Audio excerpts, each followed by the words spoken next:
मेरी गुजारिश उन माँ बाप से है कि गलती इंसान से ही होती है, मेहरबानी करके इन दोनों को अपना लीजिए। अस्सलाम वालेकुम दोस्तों, आई होप सब ठीक होंगे, अच्छे से होंगे। दोस्तों इस वीडियो में हम बात करने वाले हैं एक लड़की और एक लड़के के बारे में जिन्होंने भाग कर शादी की है और अब फंस गए हैं। दोस्तों मैंने ये वीडियो इस नसीहत से आपके सामने लाया है कि हर कोई इंसान समझ सके, बच्चों की खुशी और जज्बातों के बारे में माँ बाप समझे और माँ बाप की जज्बातों के बारे में बच्चे समझे, ताकि कभी कोई बच्चा ऐसी गलती ना करे।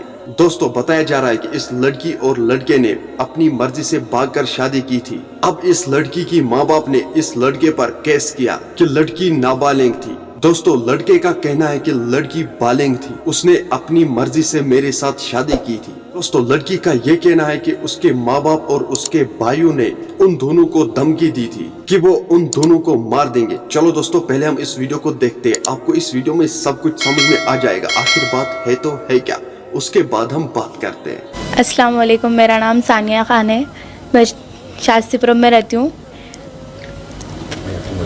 मैं अपनी मर्ज़ी से शादी करी, फिर भी मेरे घर वाले मेरे पर केस डाल रहे, मेरे पे और मेरे हस्बैंड पे।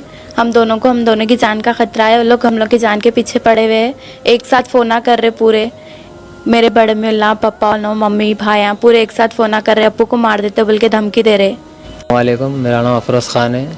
मैं सानिया शेख से निकाह करा हूँ और इन्हों 18 साल के से ज़्यादा है और उन लोग जाके कंप्लेंट कर दिए कि इन्हों 18 साल नहीं है बोल के, और इन्होंने जो है सो नाबालिग है बोल के केसा बुक कर दिए और जो है सो मेरे को पीएस को आवा बोल रहे और पूरे जो है सो साले उन लोग मेरे को ढूंढ। दोस्तों आपने इस वीडियो को देखा है, आज आप खुद बता देना कि इन लोगों ने सही किया है या गलत। इस वीडियो का ये जानना है कि इन दोनों की जिंदगी की सेफ्टी की जिम्मेदारी अब कानून के हाथ में है। मेरी गुजारिश उन माँ बाप से है कि गलती इंसान से ही होती है, मेहरबानी करके इन दोनों को अपना लीजिए और सच्चे दिल से माफ कर दीजिए। चलो दोस्तों मेरा आज का वीडियो इतना ही, मिलते हैं किसी अगले वीडियो में। तब तक के लिए अपना ख्याल रखना और अपने भाई को दुआ में याद रखना। बाकी अस्सलाम वालेकुम।